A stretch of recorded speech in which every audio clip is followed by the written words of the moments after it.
Hello and welcome to the Business Mindset Podcast. I'm your host, Holly Wharton. I've been an entrepreneur since 1999, and I know firsthand how difficult it can be to build a business without the right mindset. This is a podcast for those of us who struggle with showing up in our business with confidence and authenticity, who resist taking big action because of fears and doubts, who know deep down that it's possible to create something bigger, and yet you're not. This podcast combines powerful strategies on how to upgrade your business mindset, along with practical business tips to grow your business more easily in a way that feels aligned. This podcast features solo shows with me and also interviews with inspiring women entrepreneurs from around the world, including my monthly co-hosted episodes with Joe Casey. My goal is to help you grow your business more quickly and easily by transforming your mindset. For me, mindset work is a lifelong practice, and I want to help you make a habit out of mindset work. Thank you so much for joining us today. Now, let's get into this week's episode. Hello and welcome to the Business Mindset Podcast. This is your host, Holly Wharton, and I'm back with another episode of BMP Selects. Today, I am going all the way back in the archives of this podcast, August 12th, 2013. The very first episode of this podcast. It's called How to Make a Difference with Your Copywriting with my friend Tanja Gardner. I'm sharing this episode for a variety of reasons. First of all, it's a really great episode. I love Tanya's work. I love her writing. I love her copywriting. She's very heart-centered, and it's a great episode. So in this episode, you will learn when you can most benefit from getting help with copywriting, the dangers of trying to do it all yourself, why you might need to get help, why you might want to get help, and Tanya's top tips for business owners who do want to do their own copywriting. So this was a great interview in the sense that I know Tanja. She was easy for me to interview. I think we did this interview not that long after Tanja and I actually met up in real life in London for the first time, which was great. But I think it's really interesting and useful for you to hear this episode because it's the very first interview I do on this podcast. It's the very first podcast episode. So I was new at this. I was new to interviewing. It was all very fresh to me. So for those of you who have thought or are thinking about starting your own podcast, but you think, oh no, I have to be perfect. Yeah, I'm not perfect on my first podcast episodes. My interviewing skills have really, really improved. This particular interview, I think, was easier than some of my other first ones because I know Tanja, she was easy to interview. Like, there was already rapport between the two of us. But I think it's useful to hear what the early episodes of this podcast sound like, especially if you're thinking of doing your own podcast and you're afraid of doing it because you listen to podcasts where everyone sounds like super professional and perfect. I'm definitely not perfect with my podcast, but you know what I mean. Like, I'm used to this. I've been doing this for a while, and I sound a lot better now 5 years later than I did 5 years ago. So, without further ado, I will hand you over to episode number 1, How to Make a Difference with Your Copywriting with Tanja Gardner. I hope you learn a lot from this. Tanja has moved on. She still does copywriting in her business, but she's moved on to do all kinds of things, including professional editing and lots of word craft stuff. So, onwards with the podcast. Welcome to the very first episode of the Socially Holistic Podcast, and I'm here with my guest, Tanja Gardner, who is a copywriter for difference makers who has recently started to focus particularly on introverts, and her business name is Crystal Clarity Copywriting. So welcome, Tanja. Hello, Holly. Thank you so much for inviting me. I'm so excited to have you here. Just as a background, Tanja and I met on Leonie Dawson's amazing business and life academy, and we recently connected offline when she was in London, which is near where I live. Tanja is from New Zealand, though she originally is from the UK. So I'd like to have you just tell us a little bit about your background so people can get to know you. Alrighty, so I kind of started off very much as a drifter. I've always been one of these people that sort of takes the path of least resistance. So I was a psych major at university, and then I finished uni and had no idea what I was going to do with my degree, so I went into admin temping, had a lot of temp assignments, and I knew I had a love of writing, but I wasn't sure how I could ever get paid for that.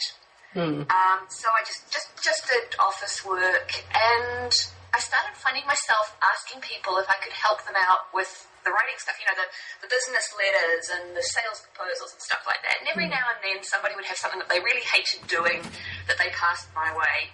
And so I slowly sort of built up experience within my job of doing writing stuff, even though that wasn't theoretically part of my job. Then I got a sales job where a large proportion of my KPIs had to do with proofing and editing, and that set me up for the next job after that. So everything's been a gradual step-by-step process, where I saw a job advertised with the job title copywriter, and it was in the natural health and wellness industry, which I'm really passionate about, and it just seemed like it was going to be the perfect job, and I had to go for it. And I got it. Great. And so I did that for 3 years. Every step along the way basically was setting me up for setting up my own business as a copywriter, but working not so much in the way of marketing products, but helping people who want to make a difference in the world. I call them difference makers. Yes. And that is what got me to launch my business. Great. And how did you make the shift from a full-time job to a full-time business? Again, it's step by step by step. I actually wrote a guest post about this toward the end of last year, and I called it crossing a chasm in many bounds or something like that. You know that old saying, yes, you can't cross a chasm in 2 short leaps? Yes. I disagree with that. I think that a lot of the time you can, you just need to look for a different place to cross. Excellent image. If you'd like, I will find you the URL for that blog post and you put it in the show notes. Yes, that would be perfect. Excellent. So for me, what that looked like was when I first had the idea of having a business, I was working as a full-time copywriter. I had a nice job. The only thing was that I didn't feel like I was getting to make a difference with it, which is that's a core value for me, is making a difference in the world. And I had to kind of get past this hurdle in my mind that it's actually possible for me to run a business, because I'm not business owner material, trust me. I am just so not what people think of when they think of an entrepreneur. And I had to get past that in my own mind. And what things did you have to get past? I had actually tried to start up a business before. I tried to do a stress management and online fitness coaching. And I had no idea what I was doing. And I tried to do it all on my own, which, is one of those mistakes I think every entrepreneur makes at the beginning. We think we've got to do everything alone. Oh, yes. And I had to get past the point that because I failed before, I didn't mean I was going to necessarily fail again. But I also had to look at what I'd done last time. I'm not going to say what I'd done wrong, but what I'd done that wasn't serving the desire to have a business. And look at ways that I could do it differently this time around. And I'm still doing that. Don't get me wrong. It's like I have not got this all down yet. I love this part of your journey because I'm a huge believer in there's no failure, only feedback. And I think a lot of people think, oh, well, I tried a business and it wasn't successful, so that means I'm just not good in business. But maybe that just wasn't the right business for you or not the right business for that time in your life. And there are so many different businesses. Yeah, I wasn't in the right place at that point in time. I hadn't learned enough about myself, and I hadn't learned enough about what I needed to do. I just kind of did that. Great, I'm going to do a business. Awesome, let's do this thing. Okay, what do I do now? Yep. So that was the first hurdle. The second one was that there was various logistical and legal things that I needed to do that limited when I could launch the business. Once I had the idea, it was still another 2 or 3 months before I could legally launch myself as a business. I had to get permission from my workplace. In my job contract, it basically said that I would not have any other source of employment without my workplace's okay. And that in the contract it said that okay would not be unreasonably withheld, but it had to go through the chains and they had to look at my proposal and just make sure there was no conflict of interest or competition. Right. Just totally fair enough. I had to do the financial and legal stuff as well, and all of which meant that the point where I decided I was going to go for it, it was another 2 or 3 months down the track before I could actually launch. Now, in that time, what I did was started to think about, okay, who do I most want to work with? And where do they hang out? And how can I make connections with them now so that when I am ready to launch, Yes. I've already built some relationships and some network. And let me tell you, as an introvert, that is really hard to do, making those connections. So what were the biggest challenges that you had with making connections? Just talking to people. One of the things I did was, for example, I signed up to a lot of newsletters. Mm-hmm. And whenever anybody mentioned something about, I've got this ebook coming up that I'm working on, or, hey, wow, look at my new website.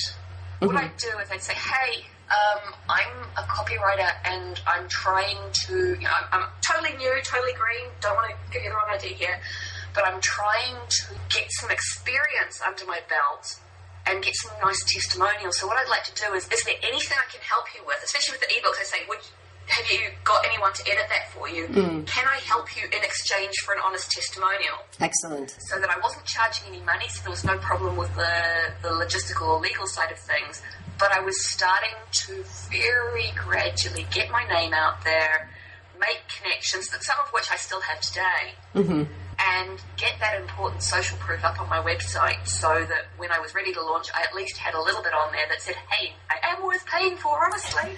Excellent. Testimonials are such an important part of a website. Oh, yeah, definitely. Another thing I had to do was figure out my niche, which I can just hear some of your listeners cringing at the moment because I cringed the first time I heard it. I think everyone does. Yeah, I mean, what it really was is just figuring out who I really wanted to work with. And for me, that was a challenge partly because a lot of people have a cause or a mission that they really deeply believe in, and it's not that they choose it, it calls them. They would call it their calling. It's some kind of difference that they really want to make in the world. They want to be part of a movement. They want to see a specific area that is better, that they leave it better than when they found it. Right. It might be about ecological issues. It might be about vegetarianism. It might be about gay rights. Any of these things that they're really focused on that niche, on that cause, and it's really obvious to them where they want to work. Now, for me, there are so many things I believe in and so many things that I want to support, and there's no way that I could spread myself thin enough to do stuff in every one of those niches. Yes. Those causes. And I had this epiphany one day. It's like, hang on a second. Even if I did go into one of these particular areas, I don't know what I'd do there, but I have these amazing writing skills. I love writing. What if I were to use those skills to support the people who are making the differences out there? And then I can support all kinds of different causes and, be a part of all kinds of different making differences. And that was my moment of, okay, this is what my business is going to be. I'm going to be the person I'm not going to be the difference maker myself. I'm going to be supporting all the difference makers out there because that's what I do well. Excellent. So then I launched the business part-time while I was working my day job. And then I had a change in circumstance. It would have been, July last year. My dad passed away. Oh, I'm sorry to hear that. Which was a very difficult time. But one of the gifts that he gave me, one of the many gifts that he gave me, this one just happens to be financial, was the ability to quit my job and focus on my business full-time without having to worry about my business supporting me financially from the get-go. Excellent. That's great. And I cannot describe how grateful I am for that, because I don't think I would have had the courage to launch full-time if it hadn't been for that change in circumstances. I think that's a huge part of what makes people so hesitant to start a business, because it's a huge leap financially. If they don't, most businesses don't generate enough money to live off of in the first couple of months. So, I mean, I don't know what it's like in the UK or the US, but here in New Zealand, our Inland Revenue Department expects a business to make a loss for the first 3 years, and they don't really start getting upset with you until you're in your fourth year and you're still registering a loss. Yeah. Now, online businesses are well known for getting out of the red much more quickly because we have lower overheads to start with. we often don't have to invest quite as much into our businesses to start them up. But there's still the reality that it takes a while for the ball to start rolling, and in that meantime, if you don't have a financial cushion, it's a lot harder. And I certainly, my hat goes off to people who start their businesses without that financial cushion, because I feel like I got to take the easy way. So you are recently focusing particularly on introverts. You've kind of found your niche and you've started to focus on them. Why would you say there's all this buzz on introverts on the internet? Because I keep reading about them all over the place. Everyone's talking about them. The reason that I focused myself, so I started focusing in on working with introverts, is because I caught some of this buzz, and as I was reading and learning about it, it's like, oh my God, this describes me so much. I can't believe how many tendrils of introversion seem to have kind of wiggled their way into areas of my life that I would have had no idea had anything to do with introversion.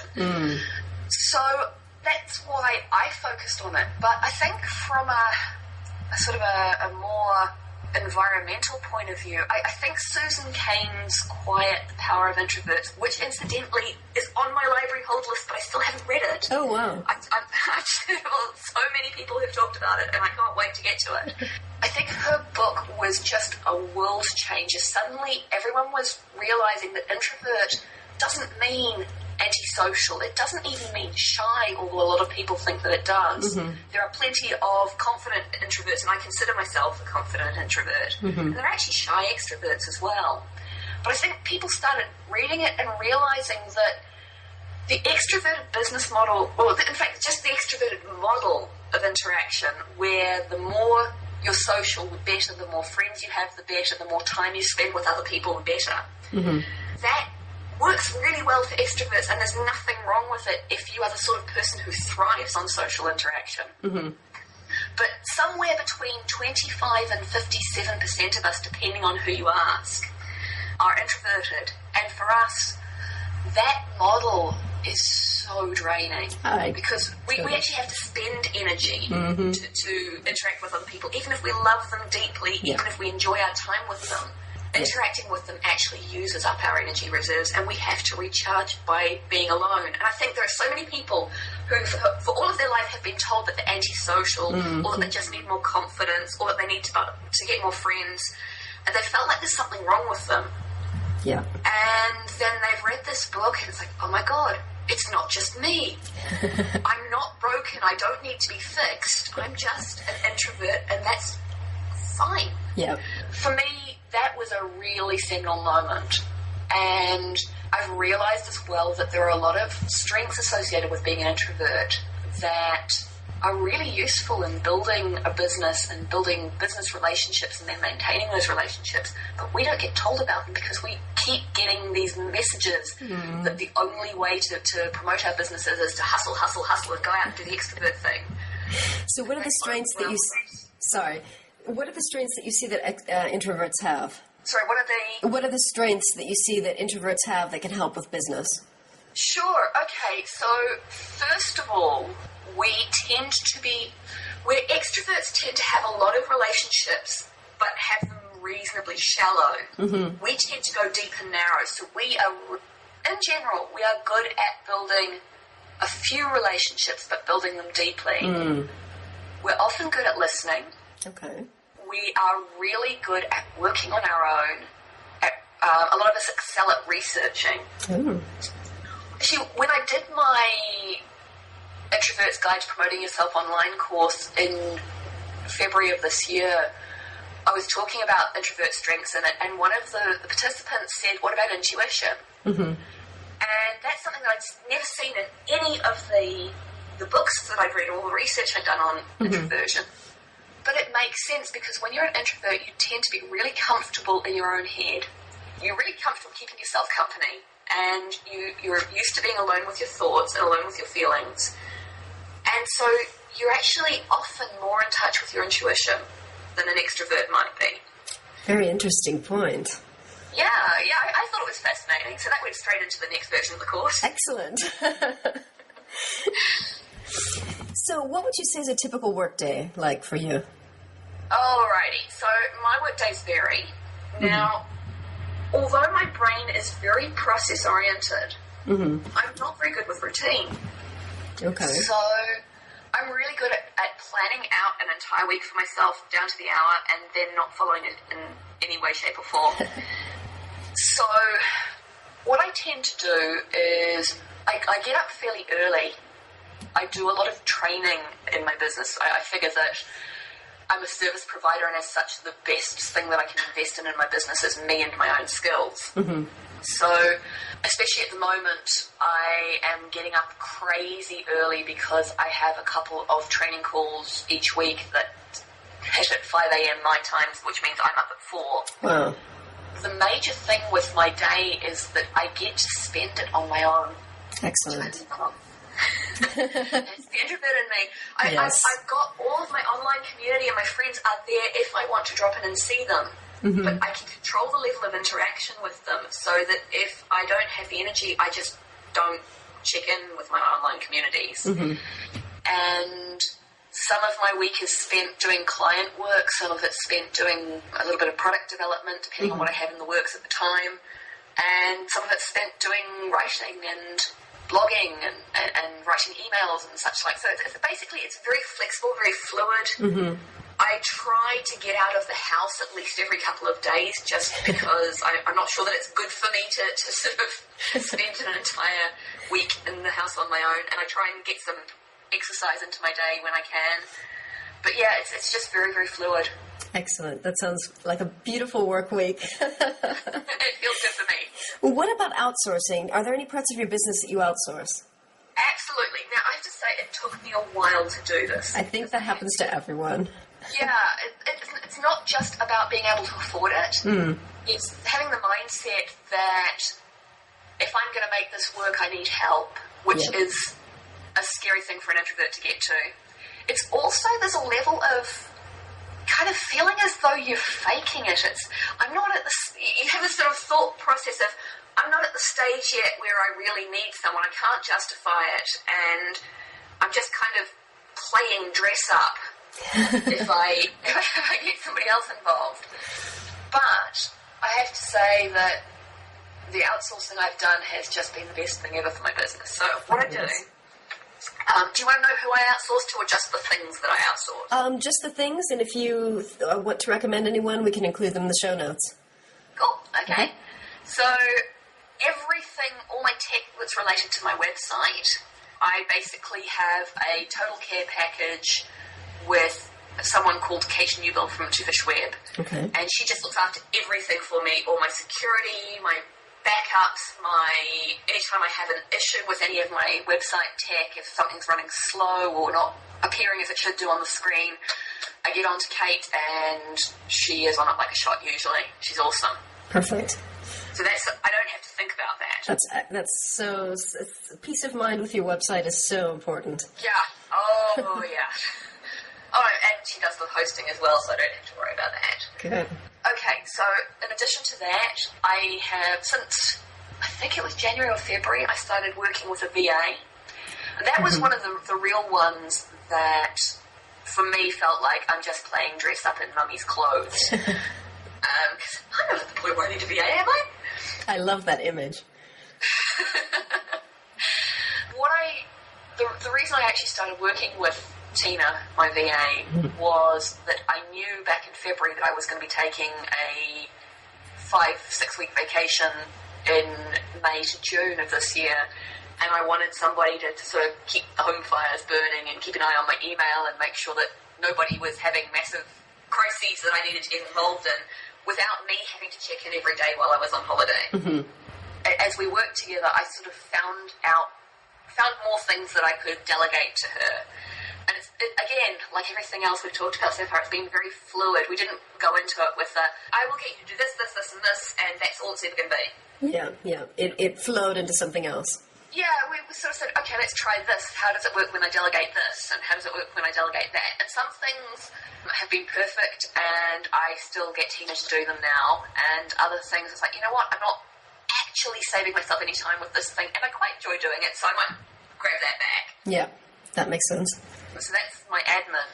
And the other thing that I happily outsource is that I have an accountant dealing with I think what you call a CPA, dealing with all of my tax stuff and a lot of my finances. I do really, really, really basic bookkeeping myself in terms of I track my incomings and outgoings myself, because as a business owner, I feel like I should be on top of that. Yes. I don't believe in leaving that level of detail to somebody else. But anything beyond the simple, basic stuff, anything that requires more than an Excel spreadsheet, basically, I am happy to pay somebody else to do that, because otherwise I would stress myself silly that I was forgetting something and that the IRD, the Inland Revenue, were going to come down on me like a ton of bricks for some kind of honest mistake. Sounds like a smart decision then. It feels like it, yeah. Those are the three things that I outsource at the moment. I can vaguely imagine that at some point I might end up outsourcing some of my social media as well. Mm-hmm. It's not that I don't enjoy doing that, it's that I spend way too much time on it and it's too much fun, and I should really actually do more businessy stuff rather than playing on Facebook. But I'm not at that point yet. Okay, that's something I hear a lot. So in addition to your outsourcing, are there any business tools that you use, either online or offline, hardware, software? What do you use that kind of helps you with your day-to-day business? All right, so Dropbox is a major for me. I love Dropbox. It's so fabulous. I could not... Okay, when I did my trip over to the UK, my idea was that I was going to work part of the holiday, and I just wanted to put boundaries around when I would be working and when I would be spending time with family and when I would be having my introvert alone time. Mm-hmm. And there's no way that I could have set up my business and worked with my clients the way I did without Dropbox or some similar form of cloud-based storage. Mm-hmm. So for people who don't know, Dropbox is a way of storing your files so that wherever you are in the world, whatever computer you log in on, you can access them. Yes. And also your iPhone, your iPad, it's everywhere. Laptop, logging in at an internet cafe. Yes. You can do it. Yes, I love it. That was top of my list. I've actually, interestingly enough, one of the things I started doing is stopped using a tool. Mm-hmm. When it was just me, and I was mostly doing personal email stuff, I used Outlook and downloaded all my email server. But now that I have a VA, I need her to be able to access my email. And so what I've done is taken a step back and gone back to using Gmail, mostly as a webmail. I only use Outlook now to back up my, and archive my emails. And I find some of the tools in Gmail, especially the filters, and I think it's called Boomerang. Oh, I love Boomerang. I've just discovered it. Yeah, Boomerang. I've just discovered it probably 2 weeks ago. Oh, excellent. Oh my God. It is again, for people who don't know, Boomerang is a little plugin that goes with Gmail that allows you to, firstly, it means that you can queue an email for sending later on. Mm-hmm. So it doesn't have to go to the person that you're sending it to when you hit send. So I can work on an email over the weekend and then have it send as though it was going Monday morning, which makes it look less like I have the horrendously fuzzy boundaries that I do around my weekend work. The other thing it will do is that you can set it to ping you if you send an email and you don't hear back from it within a certain amount of time. So it's like a little reminder that, if I were to email Holly about some project that we were working on together, rather than me having to keep in mind that if I haven't heard back from in 3 days, I have to follow her up. I just tell Boomerang to ping me if the reply hasn't come in. Yes, so convenient. Awesome. And another thing that it does is you can keep your inbox clean by, if you've done, your 2 hours of emailing for the day and you've still got 5 emails left to go, you don't want to answer them today, you can ping them to Boomerang out of your inbox and come back either tomorrow, whenever. Yes. I love that feature. I haven't used that yet. I have this weird, I have a system called Inbox Zero-ish. Oh, okay. Which is kind of like Inbox Zero, but more flexible. So basically, I tend to try and limit myself to checking in on my email 2 or 3 times a day, but that's not what happens. Mm-hmm. That's what I try and do. And basically, I deal with the urgent stuff from within Gmail. And anything that's not urgent for that week, I just leave. And then once a week, I do my download from Gmail to Outlook. And that's where I go through and do my inbox zero-ish and basically try and file or deal with any of the quick non-urgent stuff. But there's always a little bit that gets left over. Yes. And that's why I call it zero-ish instead of just zero. Well, at least it's close to zero. Indeed, and I also feel like I'm doing more and getting less overwhelmed than I was before I used it. For me, that the marker of a successful system is not does it work perfectly, but does it work better than not using it? Yes. That's an excellent guideline. Yeah. That flexibility thing again. One thing I wanted to ask you before we move on to the particulars of your business and how people can benefit from working with a copywriter is, do you have any business mentors, or are there any women in business that inspire you or who have inspired you along your journey? Oh my, yes. Great. See, I got used to send me these questions in advance because I wanted to think about questions like this, and the immediate answer I've written under this for when I started thinking of it was, where do I start? That's great. I came up with 3 specifics that came to mind right now. Okay. One of them is, we talked about Leonie Dawson earlier. I love her. She founded the Goddess Circle, which is now called the Amazing Business Life Academy. And that's where you and I met. Yay! Yes. So Leonie is totally a mentor for me. Yes. She doesn't know it, but she is. That's the thing I love about the world of the internet and online space is that anybody can be your mentor, yes, whether they know it or not. You just have to make them your mentor. Yes. So, yes, Leonie, she is sparkly and turquoise and magical and all the things that my very left brain logical process mind was missing until I met her. I love that.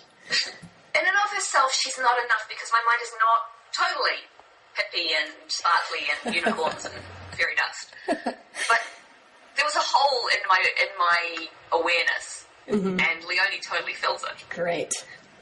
Danielle Laporte is another one. Okay, love her. Wow, that woman rocks. I'm currently working through her desire map at the moment, and that's just amazing.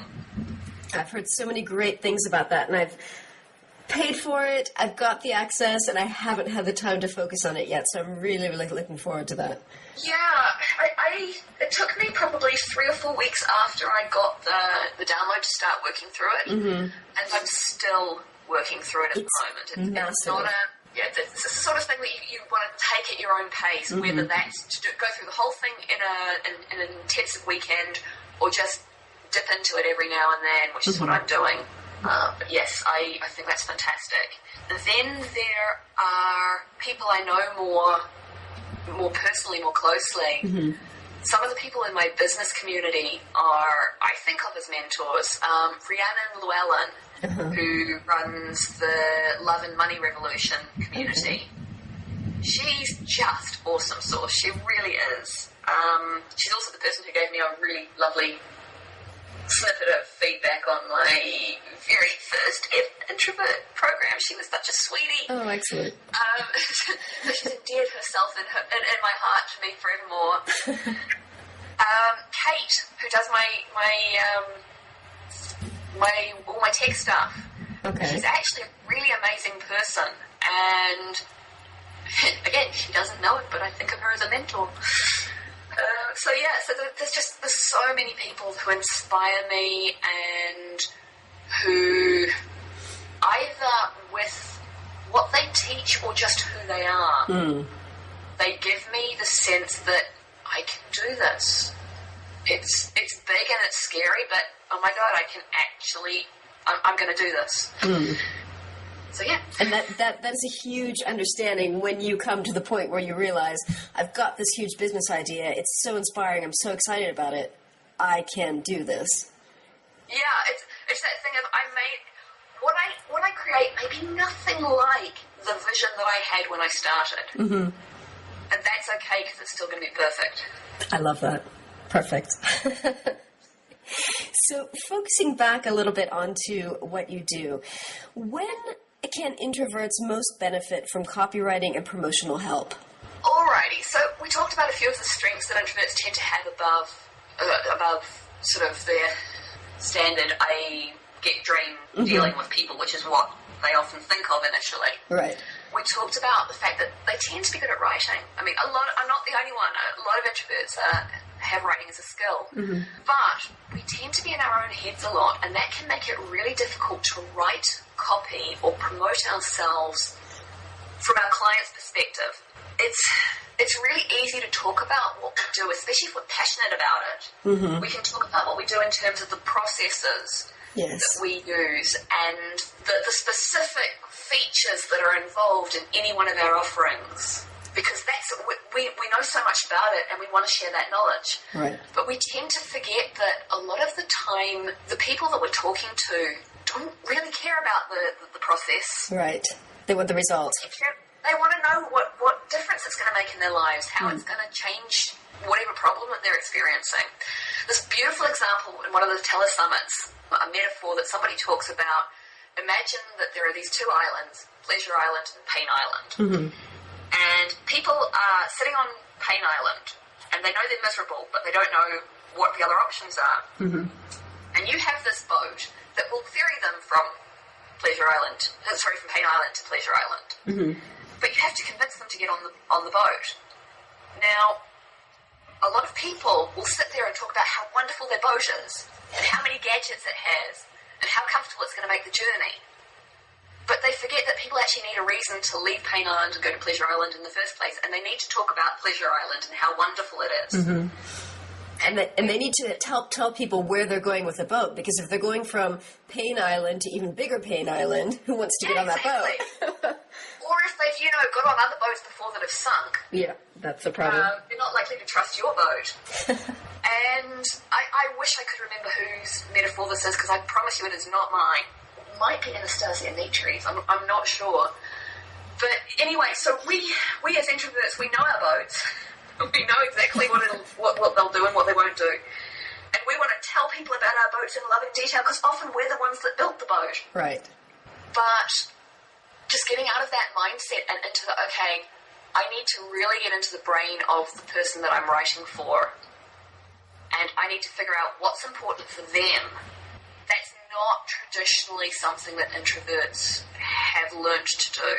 And is that something you kind of trained or reprogrammed your mind to do since you've been working in this for so long? Yes.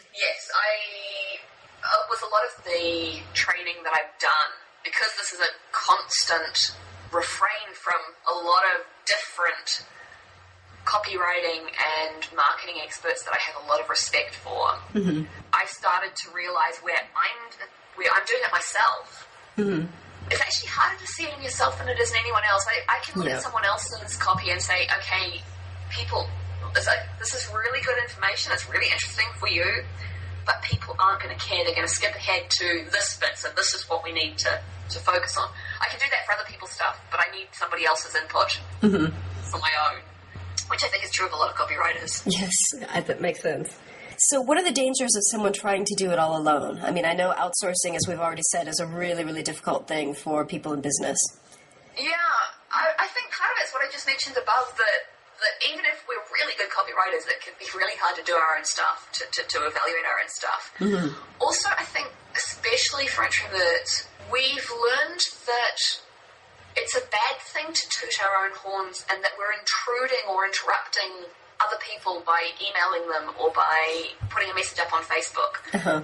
And we know that because we hate being interrupted and we hate people intruding on our space, we don't want to do that to other people. And I think that's probably one of the number one things that clients in the past have said to me, and that introverts on my program have said to me, is that they know that they've got something that'll make a difference in people's lives, but they feel really weird telling people about it. I hear that a lot. Yeah. The other thing is that many of us have grown up writing on paper, or at least writing for print. Mm-hmm. And we don't realise that there's a completely different way of writing for the web, that if you're going to be read on the screen, mm-hmm. there are certain conventions that you need to follow, or you're making it harder than it needs to be for your reader to follow. And this was enough of a thing in the clients that I was working with at one point that I sat down and wrote up a guide mm-hmm. for this is how you can make your web page as clear as possible for an on-screen reader. It's actually available on my site free if people want it. Okay, great. The URL for it is tinyurl.com, crystal clear web page. Perfect, thank you. You're welcome. So what are your top tips for introverted business owners who want to do their own copywriting? Alrighty, so I would say start by figuring out what your key message is, because whether you're writing a web page or an email, a powerful piece of communication is one that has a single unique message. Mm-hmm. And I think the easiest way to do this is to take a step back from whatever you think you're writing about and say, what is the one thing that you want your readers to walk away from this with? If they take nothing else from reading this web page or this email, what is it that they should walk away with? And handy hint, this should involve a benefit to them. Mm-hmm. If it doesn't, they're a lot less likely to understand why it's relevant to them. That makes sense. Then, once you know what that key message is, my next tip would be figure out how to communicate it to them in their language, not yours. So if you're a coach, for example, and a lot of my clients are, mm-hmm. there's a kind of language that comes with coaching. You talk about showing up in your highest potential or imaging a desired future. That makes perfect sense to you because you've been steeped in that language for all of your training. Mm-hmm. It's really easy to forget that the rest of the world doesn't talk like that, and you can actually lose people or turn them off because they either don't understand what you're saying or they think they do but they get the wrong impression, or they simply get frustrated mm-hmm. because they feel like they're not connecting with you because they don't understand what you're saying. Right.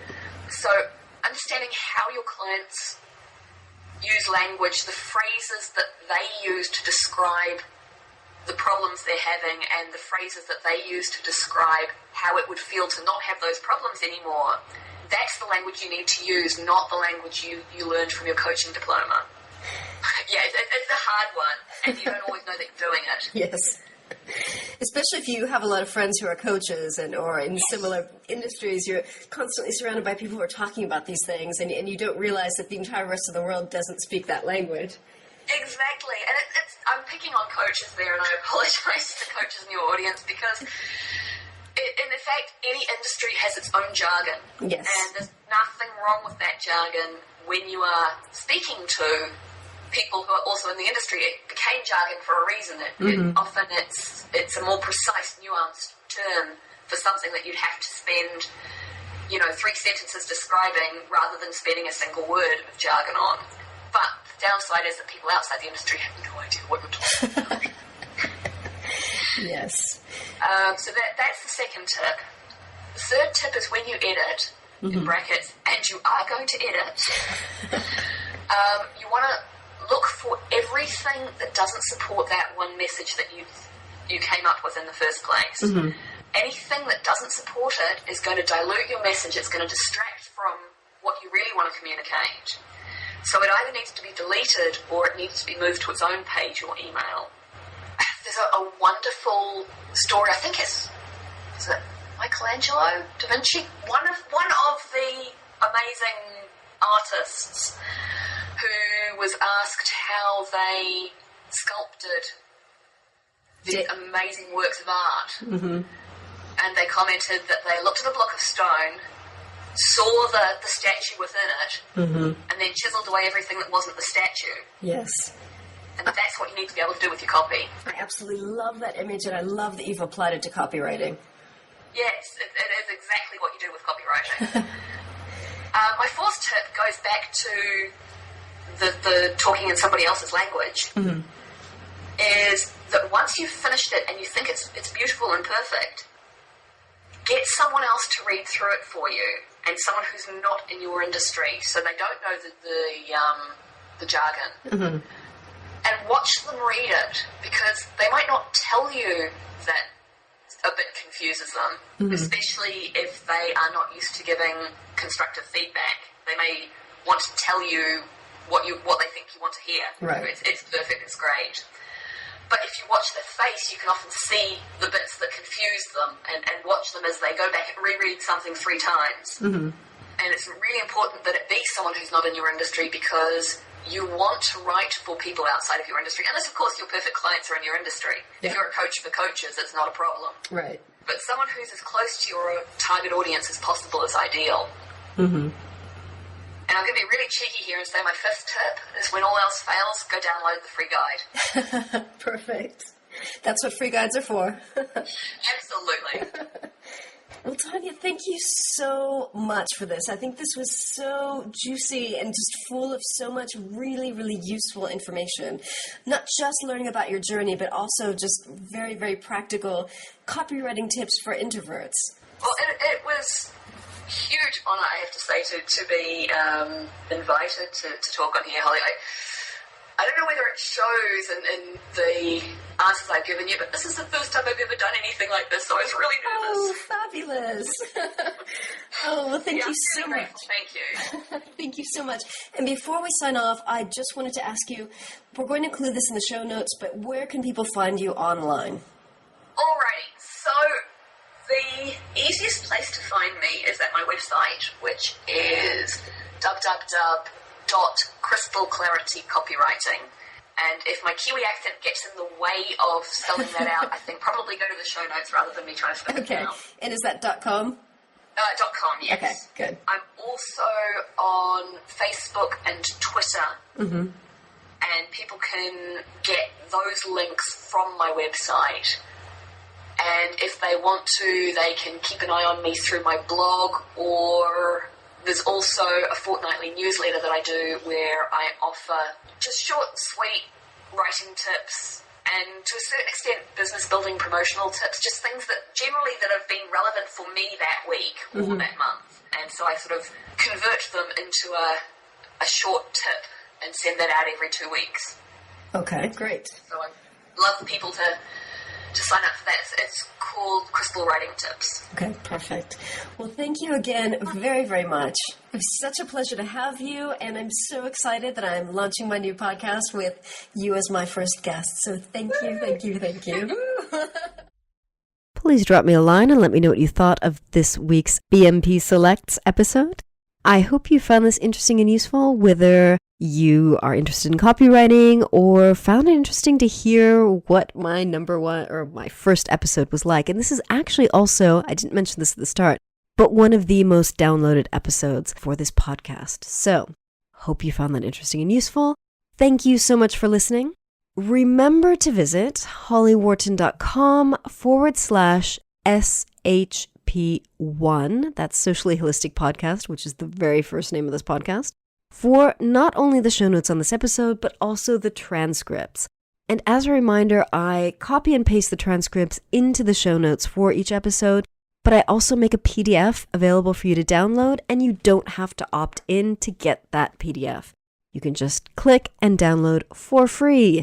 So, thank you so much for listening, and have a fantastic week. Thank you so much for listening to the Business Mindset Podcast. You can find more information about today's episode, including links for the topics that were discussed, at hollywharton.com. If you'd like to connect with other listeners and learn more about business mindset, join my private community for entrepreneurs at hollywharton.com/group. That will redirect you to the Facebook group. And if you enjoyed this episode, please remember to head over to iTunes and leave a quick review of this podcast. It just takes a minute. Thank you so much.